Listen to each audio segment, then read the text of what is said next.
welcome back everyone from lunch, and congratulations to all the EOCP award winners. That's great. This is the wastewater stream. We're on EOCP 2021 day 2, and my name is Anna Agnew. I'm a wastewater operator and EOCP board director. This afternoon we're going to have a presentation from Zane Spencer. He's from MPE Engineering, and he's going to discuss understanding control system documentation. I'm excited. I'd like to tell you a little bit about Zane. Zane is the president of Instrumentation and Controls with MPE Engineering. He's a graduate of the Industrial Instrumentation Technology program at the Southern Alberta Institute of Technology. Zane has over 15 years of experience in designing and installing and commissioning process controls and SCADA systems. Zane utilizes his knowledge and experience to help municipalities across Western Canada as they address challenges related to modernizing and expanding their process control systems. Zane's presentation is from 1 to 2:45 p.m. and there'll be room for questions in the chat and Q&A section. So welcome, Zane. Thank you.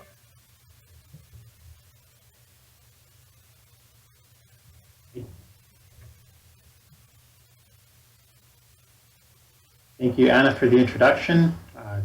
Thank you, everybody, for joining me today to discuss understanding control system documentation. Looking forward to an hour and a half talking about documentation. I know that that is everybody's definition of a really exciting presentation. I promise I will try to add value and keep everybody awake, especially since we're right after lunch here.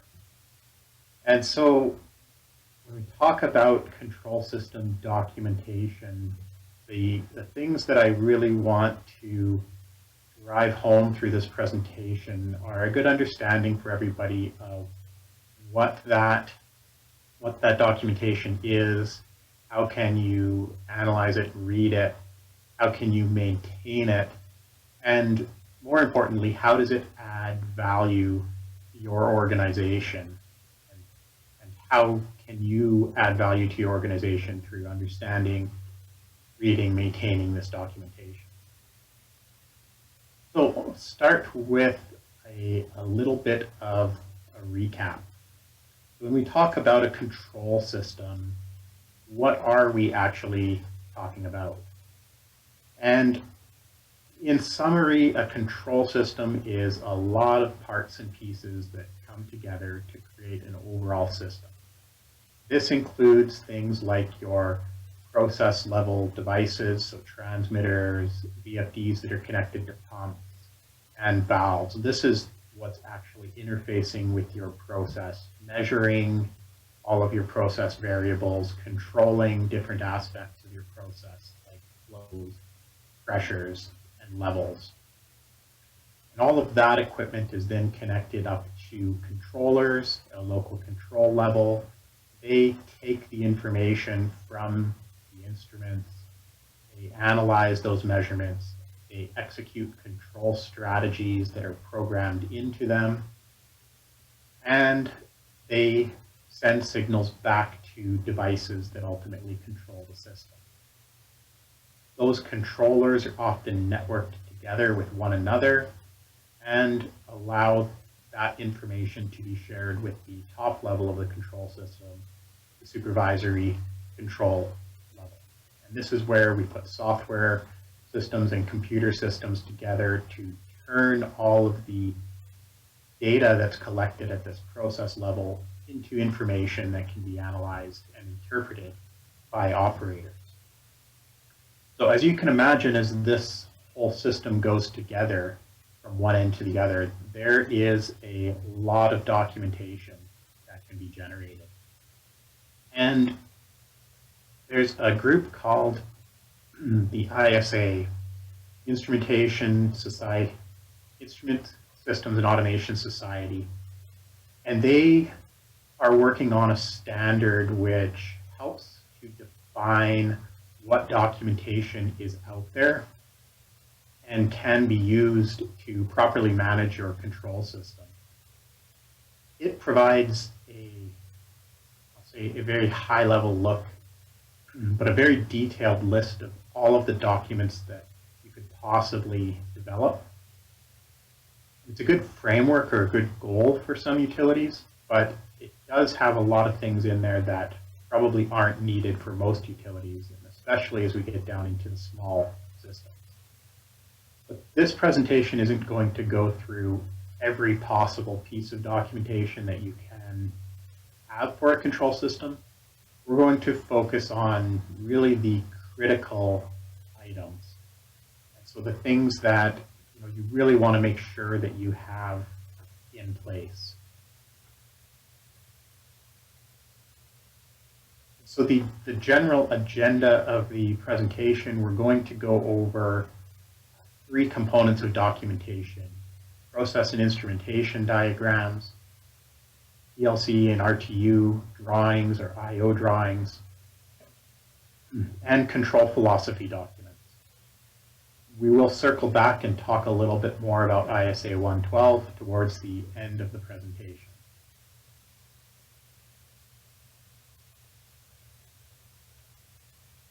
The process and instrumentation diagram.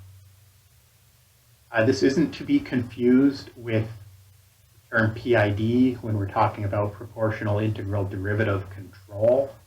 You might hear, you have PID loops that are controlling your pumps or your valves. That's not this. This is as the acronym spells out, a process and instrumentation diagram. And so it is detailing your process, your piping, your instruments, and all of your equipment, as well as their interconnection. And so it's a full schematic view of that process flow. And there's a lot of really useful information on this document. But of course, you have to know how to interpret and how to read that in order to be able to use it. And so where do we go to start dissecting this document and figuring out what all of these various symbols and acronyms mean?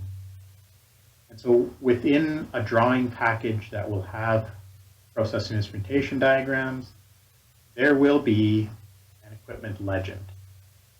And what this is going to do is define the pieces of equipment that you see on the drawings.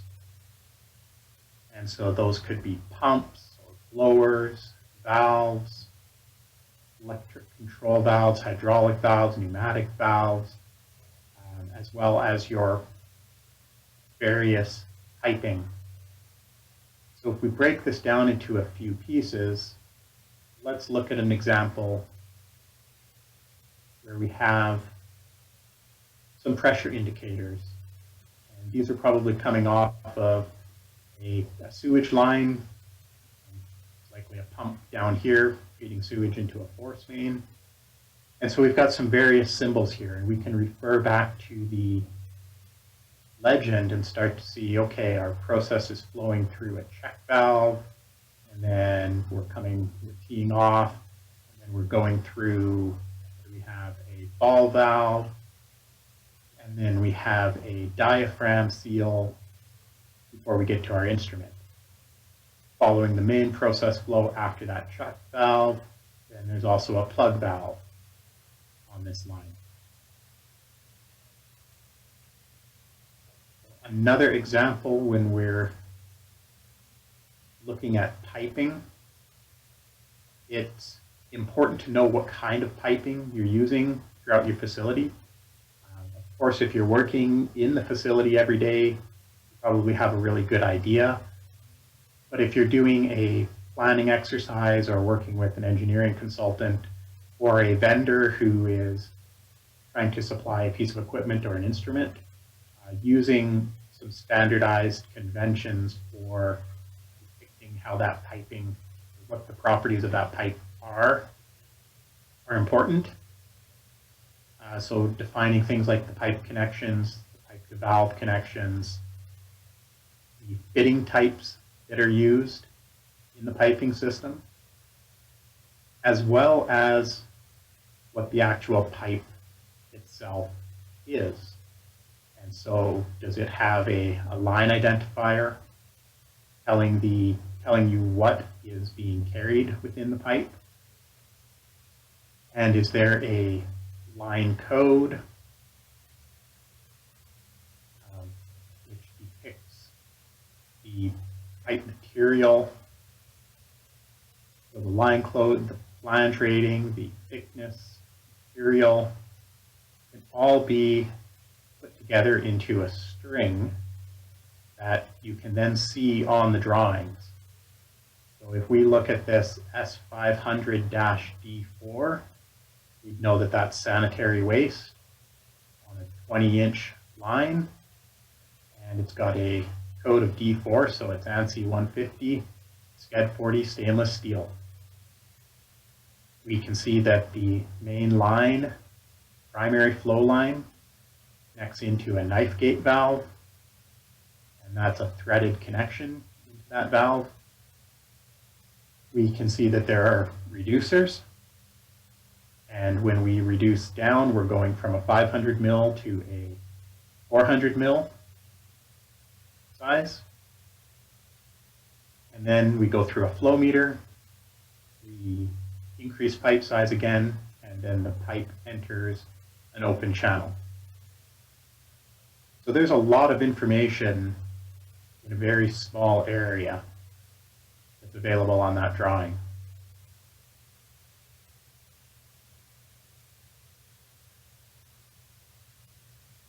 Moving from piping to instrumentation, again, you have a legend that you need to refer to, and there's a few key parts within this legend. The instrument identification letters, the device identifiers, equipment tags, signal types, and function signals.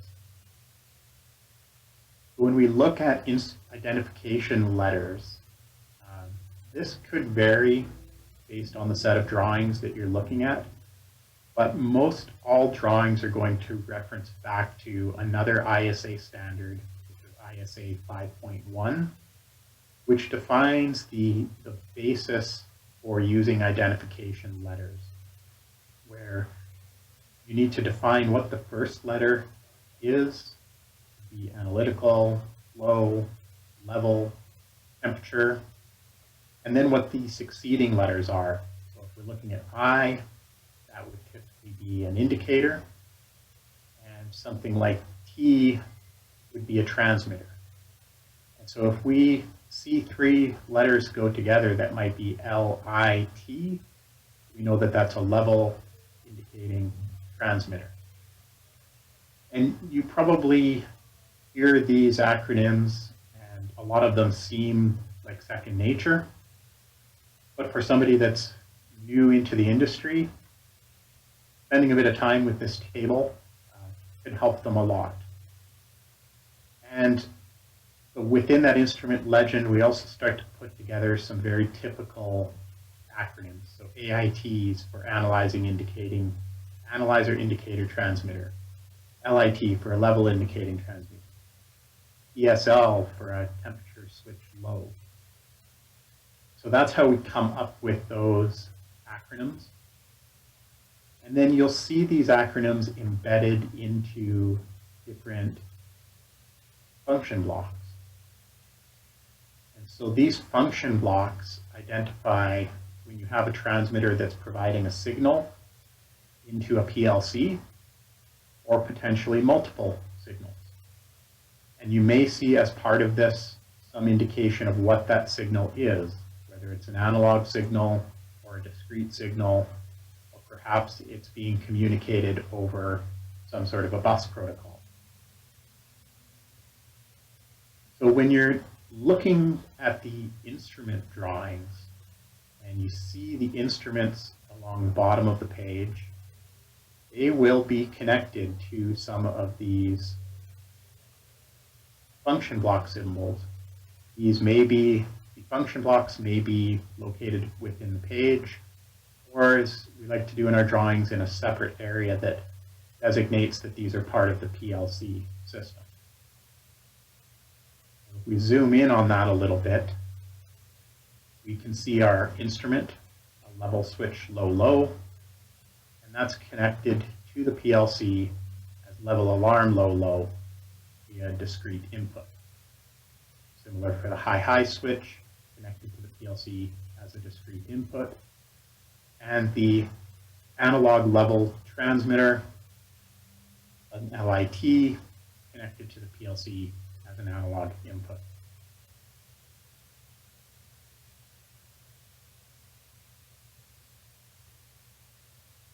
Similar for pieces of equipment. And so with something like a sewage pump, we will see that's connected to a PLC, and it may have multiple different signals. Things like out of auto statuses, or run status, or run command, or speed commands, temperature and leak alarms. And so by identifying all of the signals that are connected to the PLC, you know what's available for monitoring from that piece of equipment.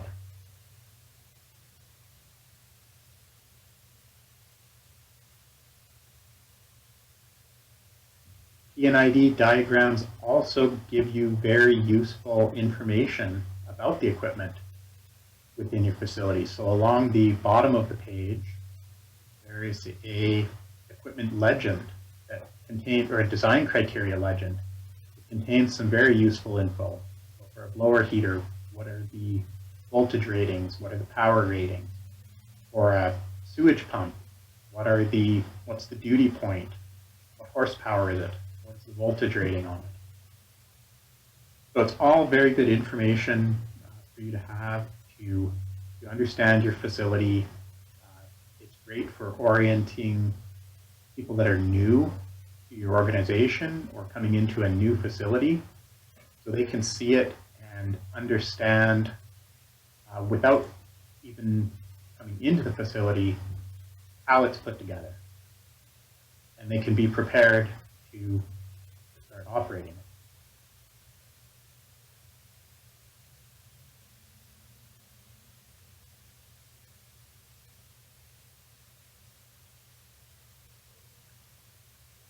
Well, moving into the next section, we're going to start talking about PLC and RTU drawings.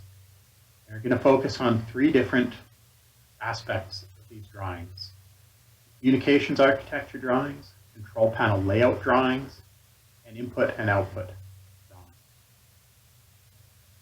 So when we talk about a communication architecture drawing, what we're really talking about is how the various controllers, network components, computers, and sometimes even equipment are interconnected within a facility.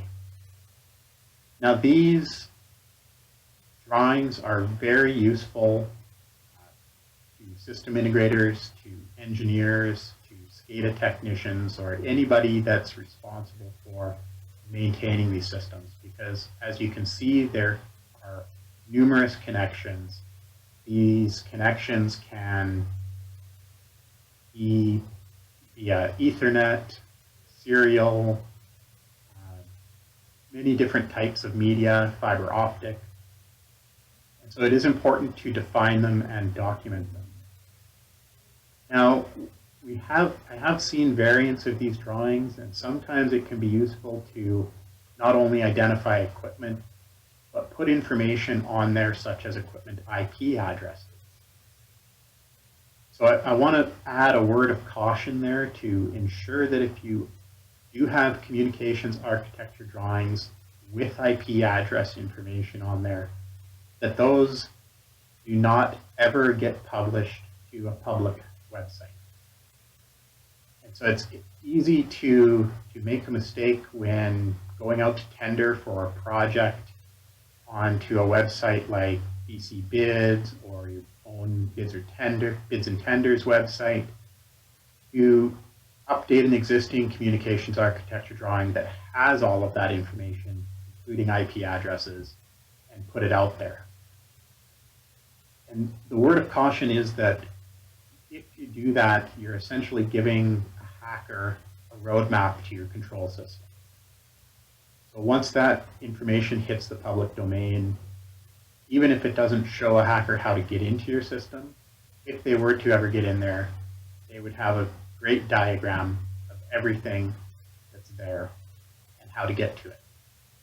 So we recommend to leave that information off of the main communication architecture drawing, or put it on a layer within the drawing that can be turned off in AutoCAD before drawings are released to the public.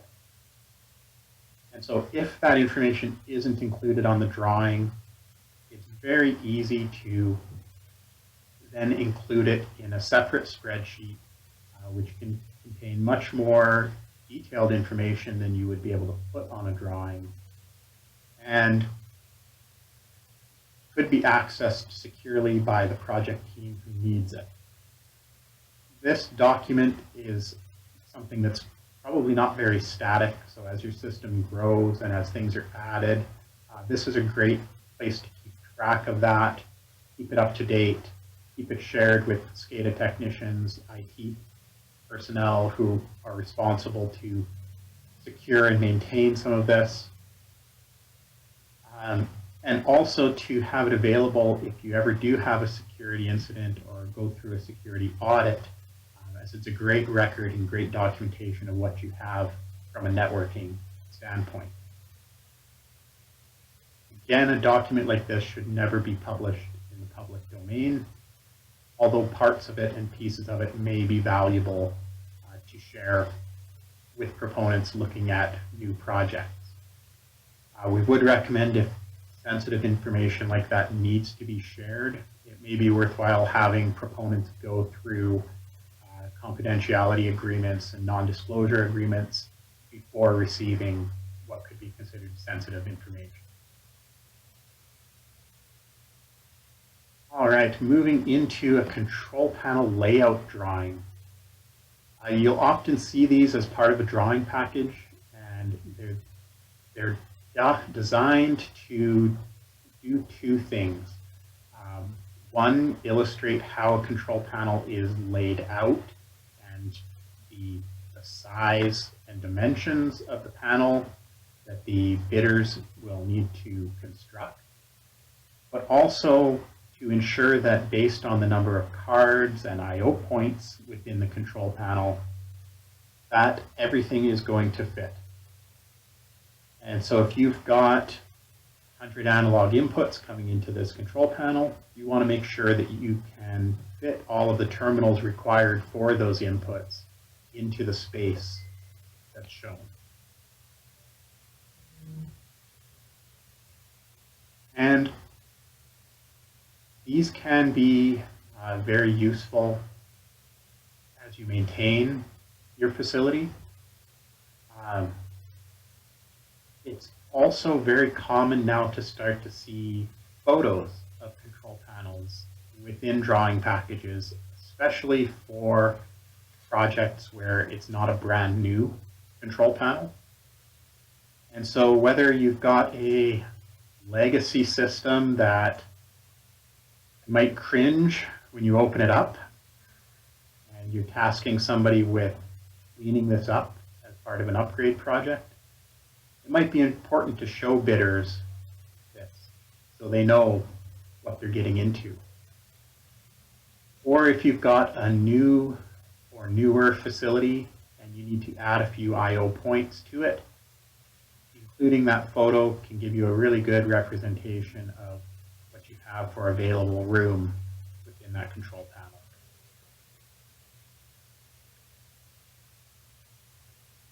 All right, let's jump into I/O drawings. And I know drawings documentation. It's not the most exciting stuff.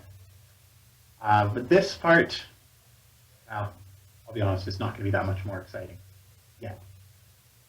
Until the middle of the night when you're trying to find something.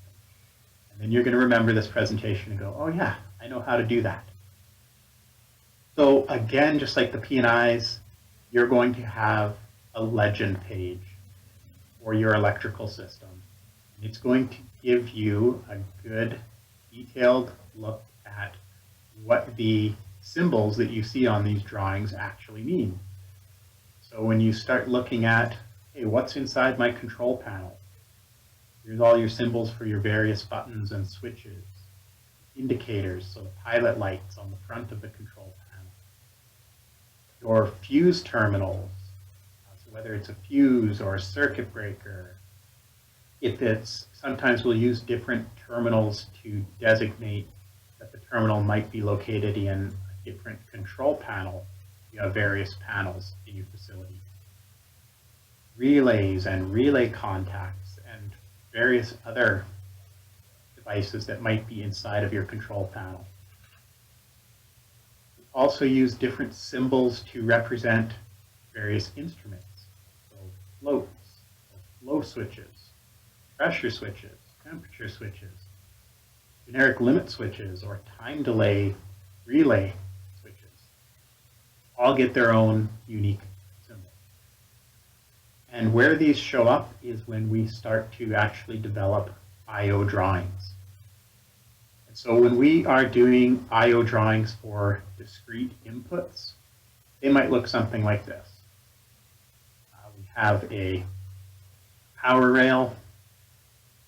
We have fuses going through contacts and coming into a PLC. Those, we may be going through contacts, we might be going through a pressure switch, we might be going through a push button or a set of contacts on another device. It could be temperature switches. And so by understanding what these symbols mean, you'll have a better idea of what the physical equipment looks like. In this example, we're using 120 volt power to send that signal to the PLC. But that's not always the case. You could be passing 24 volts through. You could be just looking for a ground connection. The PLC card is always referencing ground and it's looking for something. Looking for voltage, or it's looking to see that the potential has been made back to ground. These PLC cards don't represent a significant load. So if we look at the size of fusing on these discrete inputs, it's going to be very small. As I said, the card is always watching the circuit to see when voltage is present. So usually there's a voltage source. That's the fuse in most cases. And then some sort of switch or device driving into the PLC. And when we say a switch or device, that could literally be a switch in this example, or it could be something like a pressure switch where we have a process connection and then a spring that's preset to a defined pressure. When that pressure gets high enough, flips a little micro switch inside of this housing and takes that signal back to the PLC. And we see that represented on the drawings as a push button or a switch of some sort. But we can also use something called transistors to switch signals that are going to a control panel. So in this case, this is a semiconductor now, so it's not a physical switch, but we have power that's applied to one pole of the semiconductor, and when the device, say it's a flow meter or a pressure switch, applies its power to what's called the gate of the semiconductor, power flows out again into the PLC. This is one way that instrument manufacturers might do this switch. A downfall of this is if you put the wrong voltage on here, you might blow up the device. So many instrument manufacturers now use opto-isolators to separate the device from the semiconductor. And so rather than directly applying power to allow the signal to flow back to the PLC, they apply light. And so you're optically isolated, and the light hits this side and allows that power to flow. And we're going to show that similar to how we'd show a switch, but we'll show it more like a set of contacts on the drawing. Another thing that can be done to separate the device from the voltage of the PLC is to use a relay, so an isolating relay. And this could be done either within an instrument, or you may have to do it within a control panel. So if you're using 120 volt power and your device is only rated for 24 volts, you can't apply that signal right to the device, or you will let the magic smoke out of it. So you'll need to take a 24 volt signal, run that through your instrument, have it power up a relay, and the relay will switch the 120 volt signal. And this, when we get into this configuration, it's a little bit trickier to show on the I/O drawings because we now need to show it in two different places. You need to show the power that goes through the device, fused power going to a device, and then going to this relay. We're going to show that in one location, usually the AC or the DC power distribution drawing. And then we also need to show the PLC power going through a fuse, through the contact of the relay, and back into the PLC. And that will be shown on the I/O drawings. And what gives it away on the I/O drawings here is rather than seeing the instrument, we see relay 353, set of contacts associated with that. So then we know, okay, we have to go find relay 353, and we're going to find that in the power section of the drawing package. And then we put the breadcrumbs together, and we know, okay, that's that flow meter's pulse totalizer.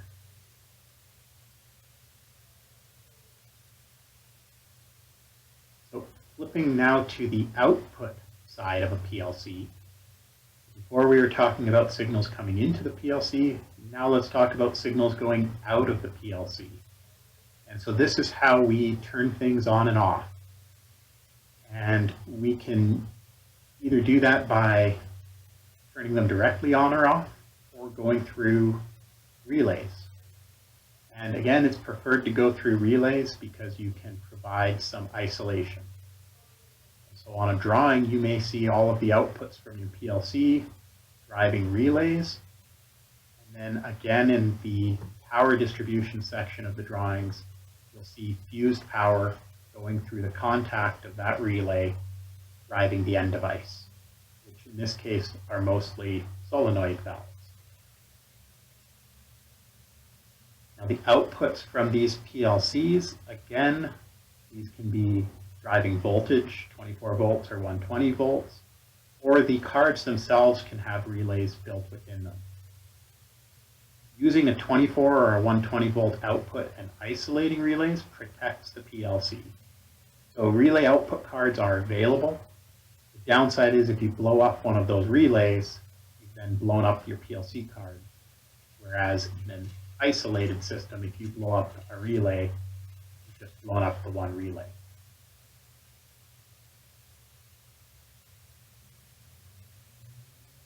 And so now it's a very similar diagram to a PLC discrete input, except PLC is now the switch, and the load is a device that you're powering. So here's that alternate that I mentioned where you can actually have the PLC directly driving end devices.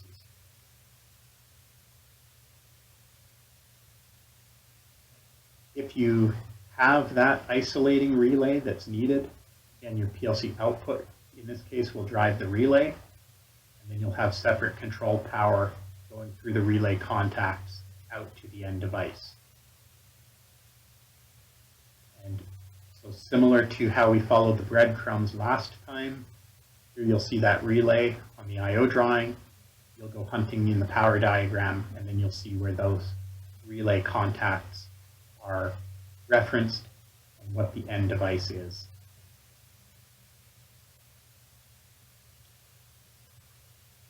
All right, jumping into the analog side of instrumentation. Everything we've talked about before has been discrete, which is on or off, only two possible states.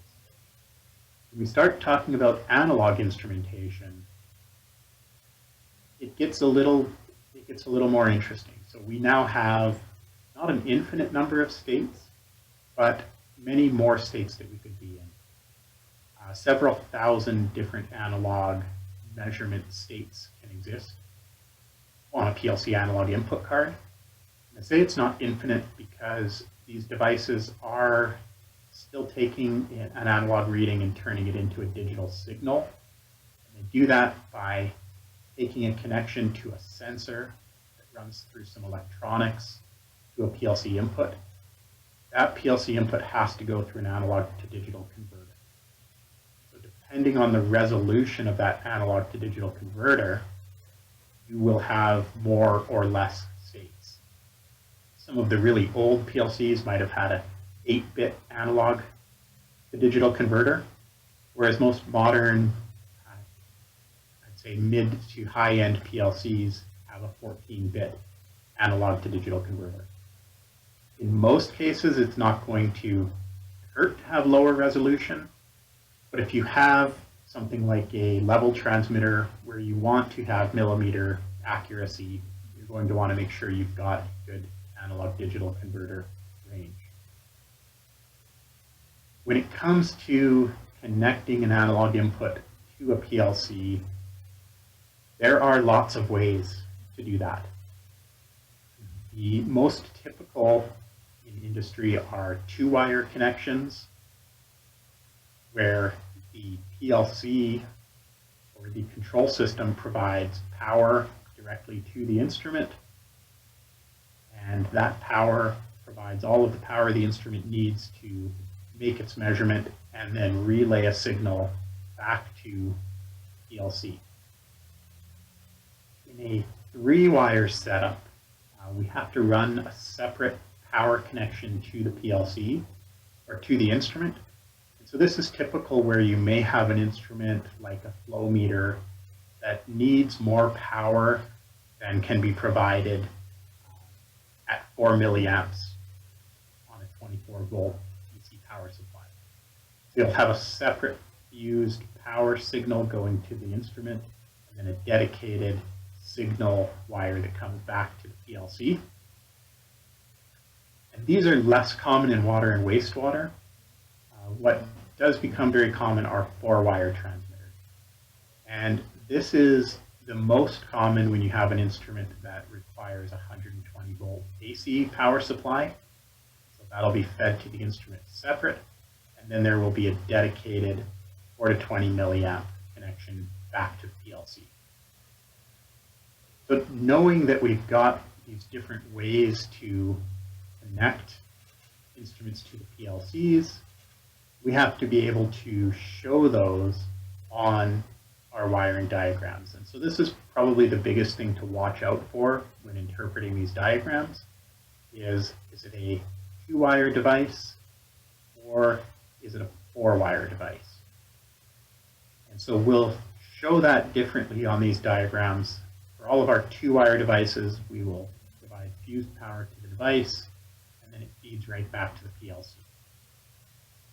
For 4-wire devices, we won't see that fused connection because it's not required.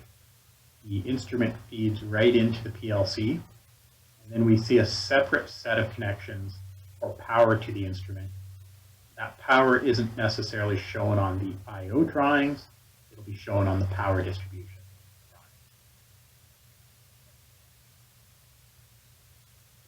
drawings. The last part of the analog equation is the output. So again, now we're driving something from the PLC through the output card out to a device. This could be a VFD or a valve. And it's taking that electronic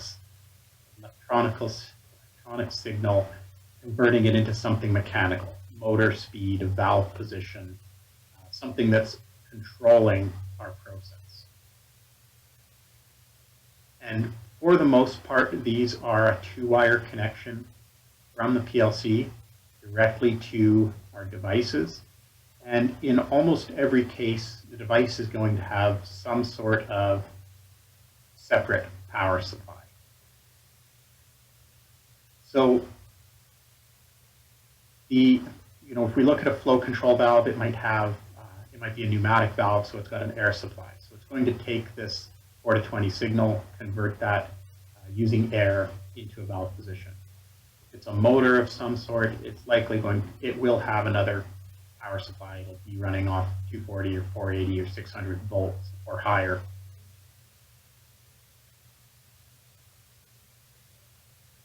All right, and when we're talking about then equipment, we also see things like interconnection diagrams.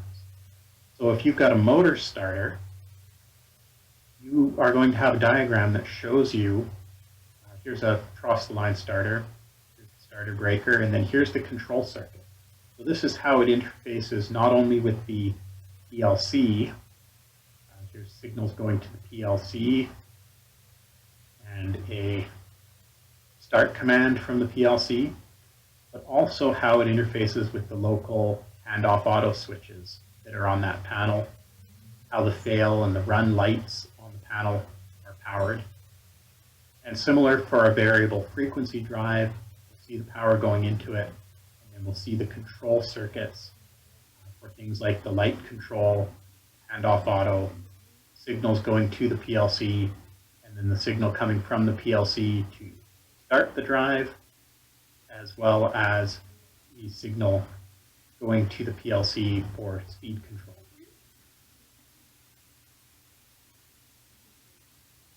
So some common questions when we're looking at these diagrams, probably the most common one is, okay, so how do I troubleshoot this?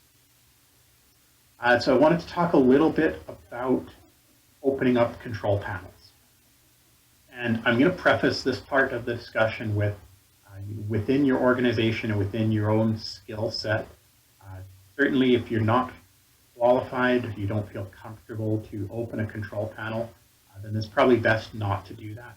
So to get an electrician in, get somebody on staff who has the training to work within control panel. But I did want to differentiate a little bit between what we typically see as the two types of control panels. So the first one I've shown here, on the outside of the panel, we see some switches, some buttons, an HMI, a level display, and there's a handle that you can just open at any time and swing the door open to look inside of the control panel. And inside of here, we see the PLC, we see an alarm dialer, and we see all of these terminal strips that were represented on those drawings, with wiring on one side going up to the PLC, and wiring on the other side going out to the field instruments. Typically, everything within this control panel is going to be less than 120 volts AC, and by CSA standards should all be touch safe. And what touch safe means is you should be able to take your finger and run it up and down these terminals without getting shocked. Now, that doesn't mean that you can take a little screwdriver and go poking around with your finger touching the bare part of the screwdriver and not get shocked. But keep in mind, if you do get zapped, you're in that 120 volt AC range, so it's kind of like sticking your finger in a socket, which I'm sure I wasn't the only person that did that as a kid. Now, I'm going to differentiate this from another type of control panel. And this is where we see motor controls and PLC controls combined into the same panel. And so on the outside, you see some of the same things. You see an HMI, you see some buttons and switches. This one's a little unique. It's got some motor disconnects that you can kind of reach through the front and turn, as well as a large disconnect on the very front of the panel. This large disconnect on the front of the panel, in most cases, will actually make it impossible to open this door until the power is turned off. Now, I say impossible. Of course, we know that the only things you can't do are things you don't want to. And so often these will have cheaters on them to allow electricians to open a panel while there's power applied. Again, I would encourage you to probably not do that. And the reason is that this sticker should be on the outside of this panel somewhere if it's up to modern code. And there are multiple sources of voltage inside of this panel. You're going to have control power for all of your control equipment, but this large breaker is likely turning off a much higher voltage, which is then fed through your starters to your pumps. And that's typically going to be over 120 volts AC, so it could be 480 or 600. Typically, if you get over the 600 level, things like these cheater bypasses and such just don't exist for safety considerations. So keep that in mind, and if a panel it appears to be difficult to open while it's powered up, probably best not to.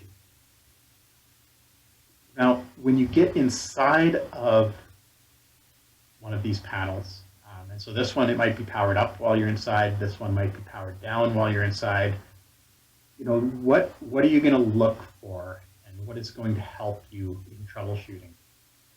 And so the biggest thing, and probably the most common thing to try and troubleshoot, are fuses and control breakers or circuit breakers.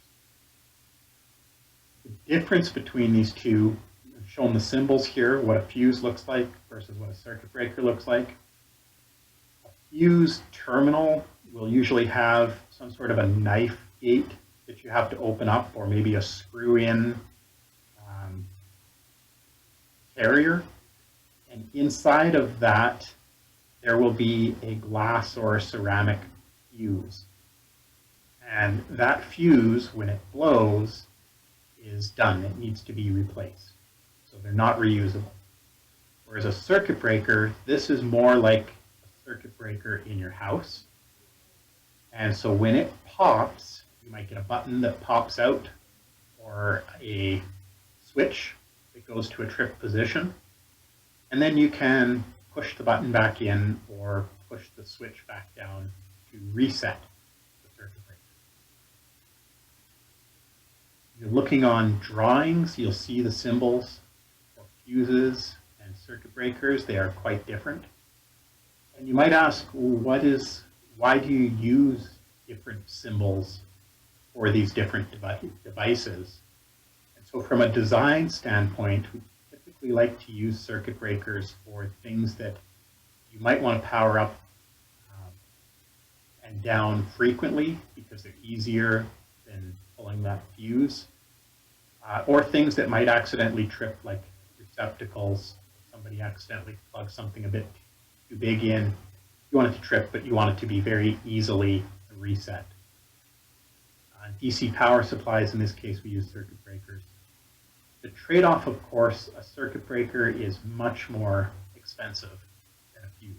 And so that's why we don't use them everywhere, but you will certainly see them in many control panels. As I mentioned previously, the fuse inside of it has either a glass or ceramic fuse. And a fuse is a low resistance resistor that acts as a sacrificial device to provide overcurrent protection of load or source circuit. And so sacrificial device is the key word there. This thing is going to throw itself on the problem for you, and it's going to die. And if it's a glass-filled fuse, you'll be able to see that because the wire filament within the fuse will be burnt and broken. But if it's a ceramic-filled fuse, you won't be able to see that.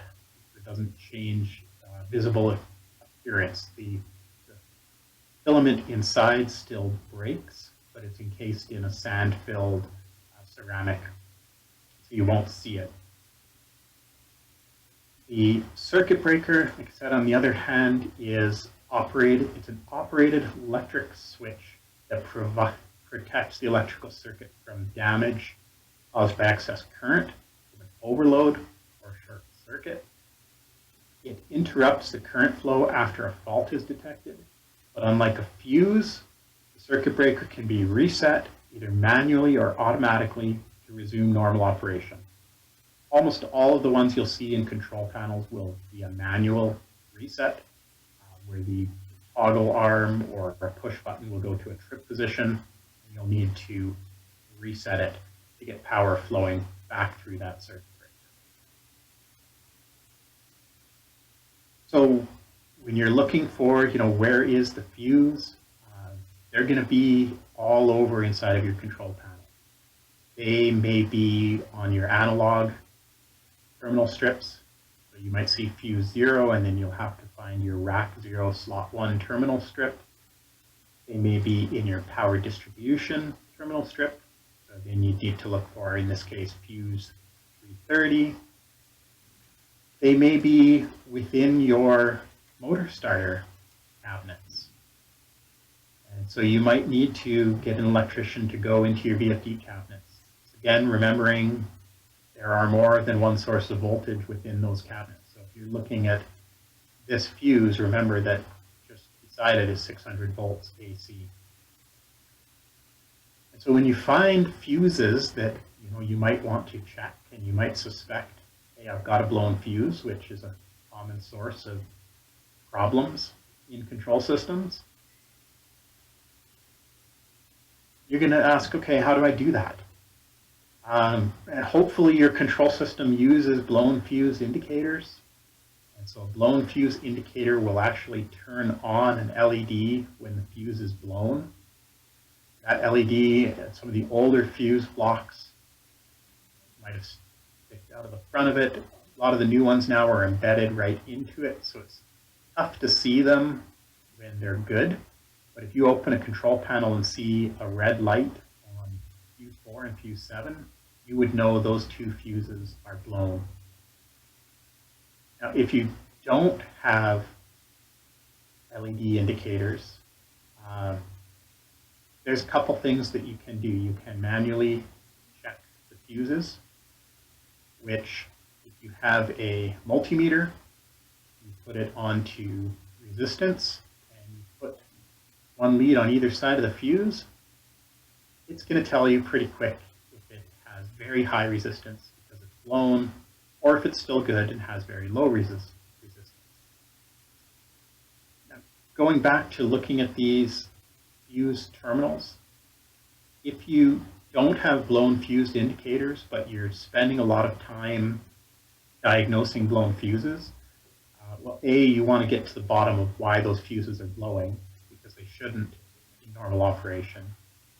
But in a lot of cases, you can also retrofit your existing fuse holders by just changing out this top swing arm to add blown fuse indication.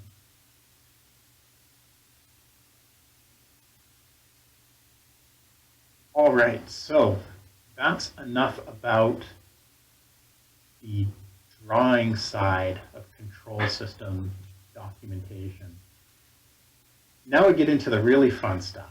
So our drawings define what our control system is. Our P&Is, okay, how does our physical relate to our PLC? Our I/O, our COM architecture shows us how our PLCs are connected. Our I/O drawings show us how all the signals are connected from an electrical standpoint into the PLC. So that's great. What is this PLC supposed to do? So if you were to give a programmer all of that information up to that point, they'd be pretty happy to get it all, and then they'd be pretty confused as to what they're supposed to do with it. So what they need is a control philosophy. And they need this to complete the system programming, because that philosophy defines all of the inputs, interlocks, permissives, and outputs in the PLC.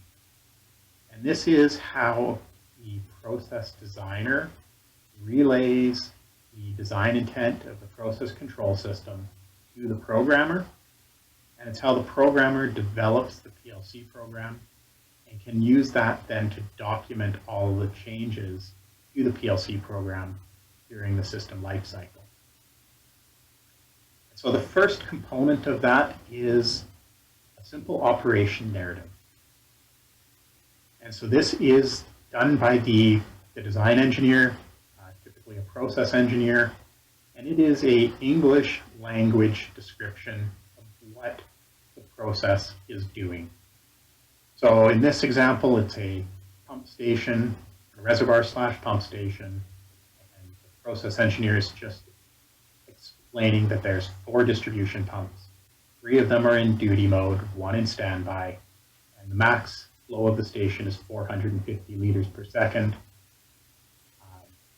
If in the event of emergency demand, the 4 pumps will run, taking the station up to that maximum flow.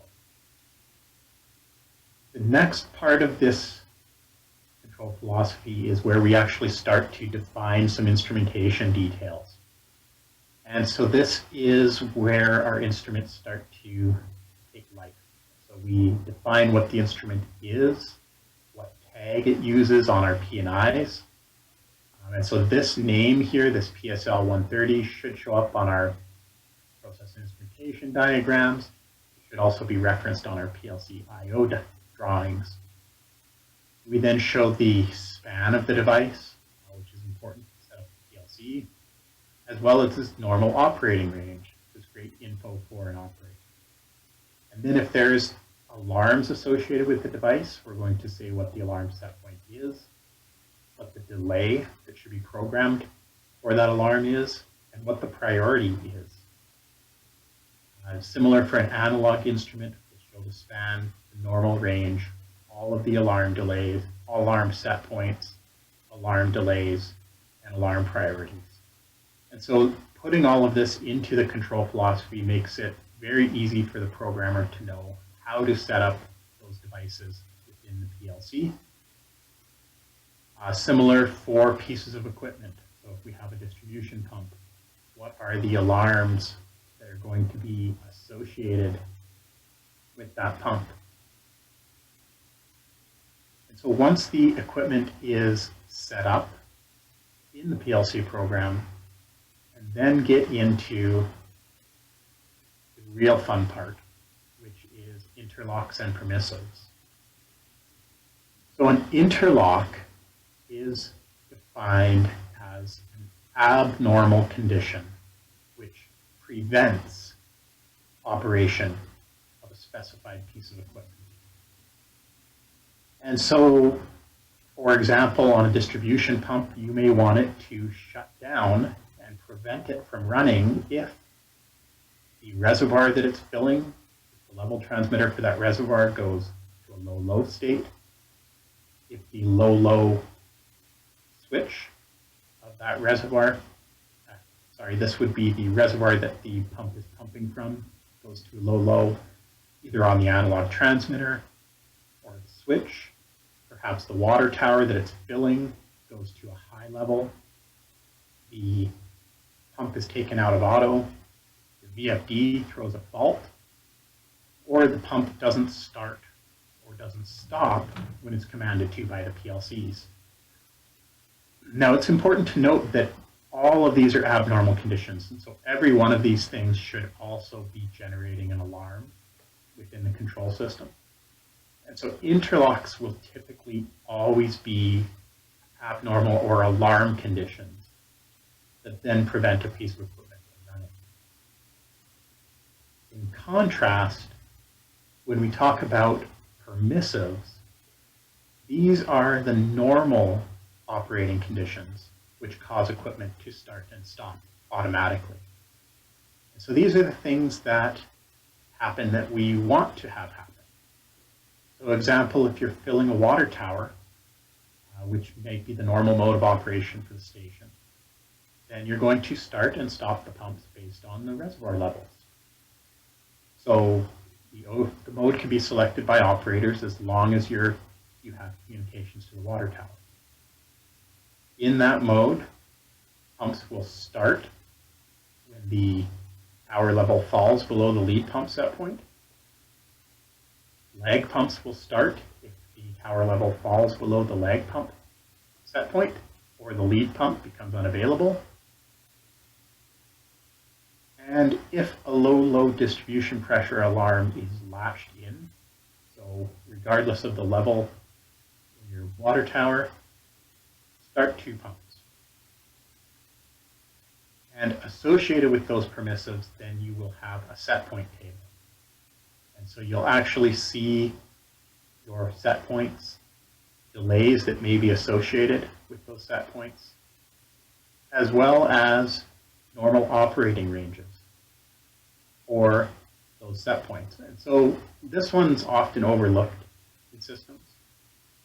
But wherever you have a set point, there should be a range associated with those set points, so that you can't program or you can't tell the system in a normal operating mode to go outside of normal operating ranges. So by putting all of that documentation into a control philosophy, what you do is make it very clear to the system programmer how the system is to operate.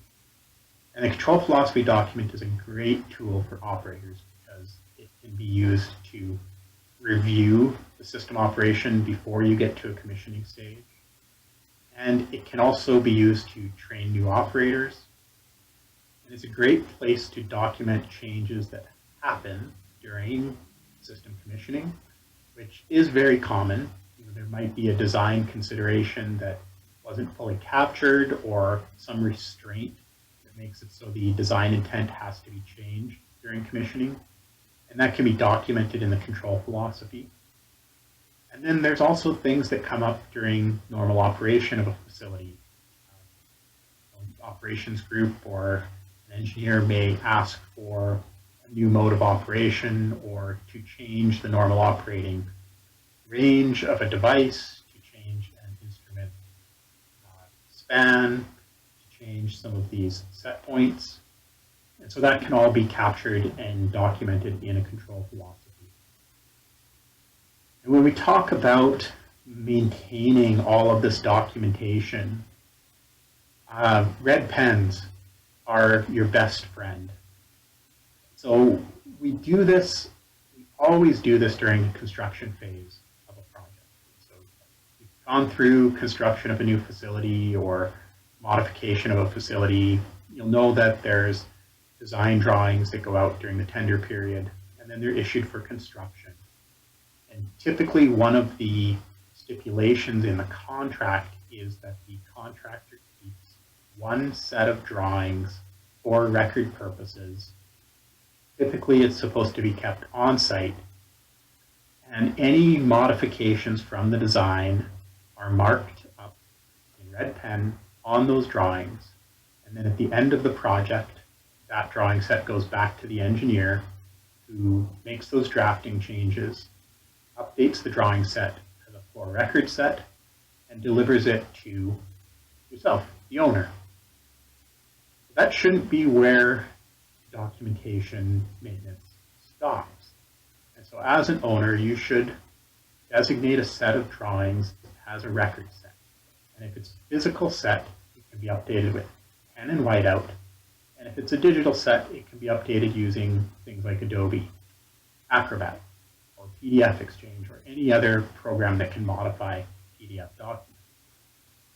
The important part is to ensure that the changes that might be made during operation of the facility get captured somewhere. And those can be, if you're using an electronic program, things like changing a device from a 2-wire to, hey, we changed that instrument, it's now a 4-wire. You might want to mark that up. Or if you do a bit larger project, you bring an electrician in, say you're replacing a number of devices, and so they just mark up these drawings to show what the wiring changes were. Say it's not a big enough project to engage an engineer to do this, you can still capture all of that information. And then when you do get to your big project down the road, you have good records. I've seen the importance of this firsthand many times. A good example, we're undertaking a control system upgrade project in a fairly large water system right now. And they have 2 facilities in that water system that were built in the 70s that didn't even have PLCs when they were built. So everything was relay logic and very old controls. And in about the 90s, they decided to actually add PLCs in to help control the system. So for various processes, they added PLCs. But they didn't do any red lines or any documentation when they undertook the PLC project. And so now, 15 years later, when they're doing a full control system upgrade, it's very difficult to bridge the gap between the original system and the system that they're striving towards. So as I promised, I will wrap this up by looping back to ISA 112, the SCADA system standard being created by ISA. And this might be the first introduction of the term SCADA in this presentation. Most of you will know SCADA as supervisory control and data acquisition, and that's also known as a control system. So where I've been talking about control system documentation is the same as SCADA system documentation.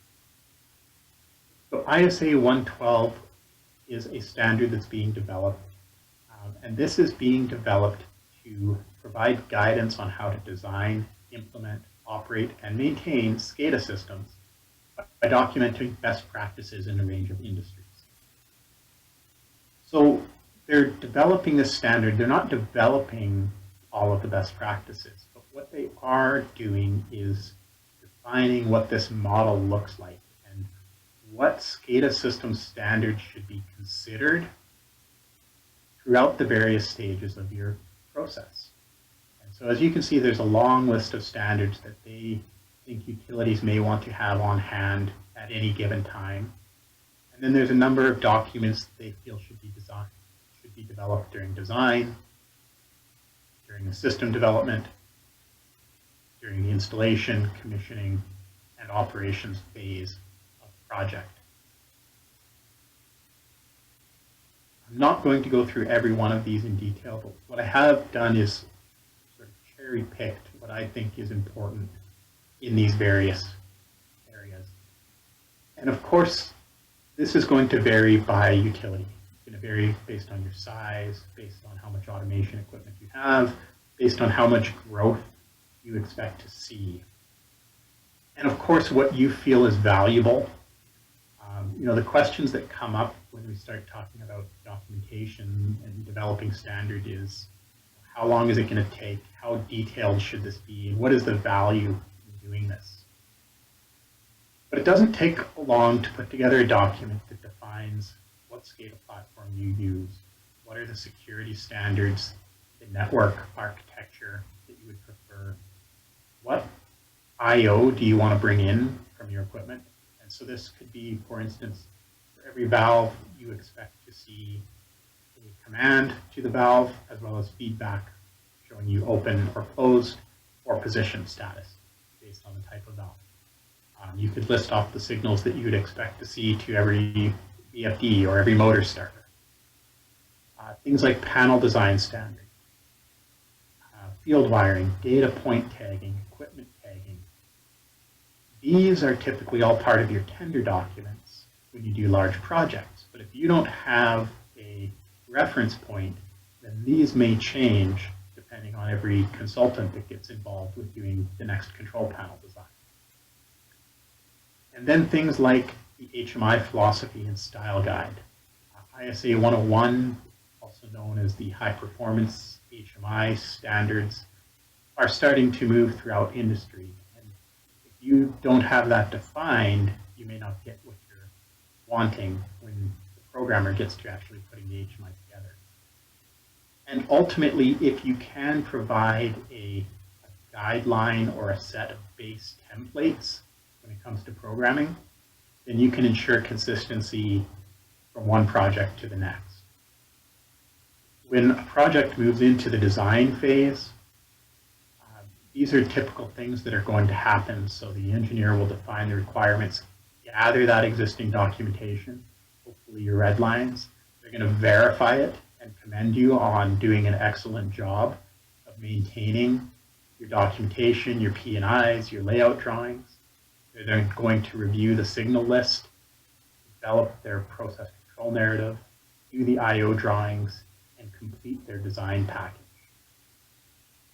That'll then go through development and build, which may include various tasks defined here. Installation, which you can see can generate a lot of its own documentation. Commissioning and startup. And if all of this documentation is done, it's great to help guide your project, and it'll likely be part of your O&M manual that's provided at the end of the project. And then it moves into the important operate phase. And so this is where the system has been turned over to you, it's in service, and you're then maintaining it, maintaining equipment, maintaining spare parts inventory, tuning it, managing your alarm system, maybe decommissioning some things. And this operate phase is very important, and ISA has shown that the operate phase is the continuous improvement tie back into the design and the standards phase. And so the emphasis is really on you as operators and your utilities operation group to get the data out of this phase and have that interface back to your designers, back to the standards, so that on new projects, when you start this all over again, you capture the lessons that were learned throughout the existing system operation phase. It looks like I am a few minutes early, so I have got some time for questions. Thank you everybody for attending. I'd be glad to take any questions.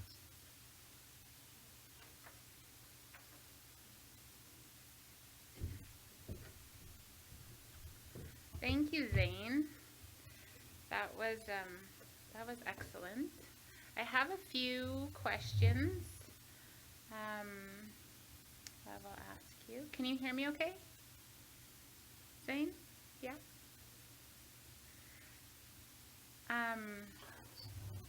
Looks like I might have one here in the Q&A. This one's from Rena asking, why is there Modbus and Profibus? Why two types? And so I mentioned it quickly during the COM architecture that there's lots of physical ways to connect equipment. And what this question is referring to is, what are some of the different communication protocols? So over those different physical connection methods, for example, Ethernet, you can then have multiple different communication protocols. And what those are different languages. And so Modbus and Profibus are two different languages that various vendors have created. And that is really the crux of why there are multiple different types. Because back in the day, every vendor created their own language, which of course they all thought was the best. And so everything that they developed could communicate with one another easily. But it was always difficult to get two pieces of equipment from different vendors to communicate. There's work being done to solve that in industry, but it's still got a long way to go. Thank you for the question. Thanks, Zane. That was a great presentation and lots of great feedback in the comments of people that really enjoyed all the info. I found it great because it just went through lots of different levels, and each time I talk to a process engineer, a SCADA engineer, I learn a little bit more. As an operator, we really rely on your skills. And some of the highlights that I really appreciate that you brought up there was the control philosophy. I know as an operator, we refer to that all the time before and after, and like you said, for training. It's so good. And then the documentation maintenance is one we struggle with at my place. It's just up-to-date drawings, so it's so critical to keep those up to date. I had a question for you myself. Will you be sharing your PowerPoint presentation? Yes, I think there is an opportunity for me to upload it or get it to the EOCP, and I will do that. Thanks. You had some great task lists that I thought would be so helpful and useful. I'm just having another peek if there's any more questions, and to anyone out there, if you have any questions, please don't hesitate to enter them. I see there was a comment here from Craig, so I'll give a shout out to the District of Houston. And yes, my virtual background is some of their PLC and SCADA set up on a test bench from many years ago now. Very cool. There's no secrets. No secrets with Zoom.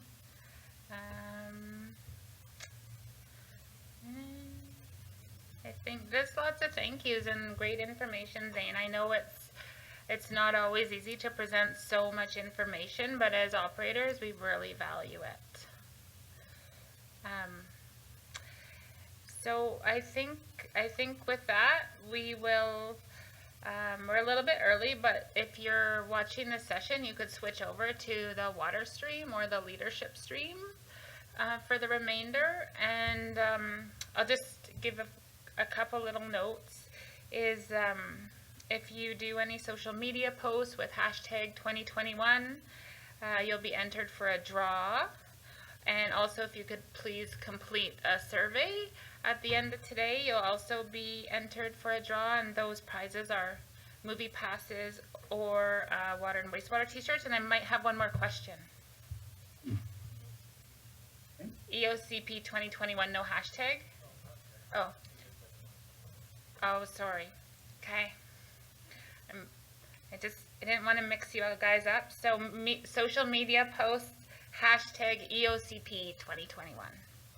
And I think that's everything. Thanks so much for watching, and thanks so much, Zane, for presenting. We appreciate it a lot. Thank you.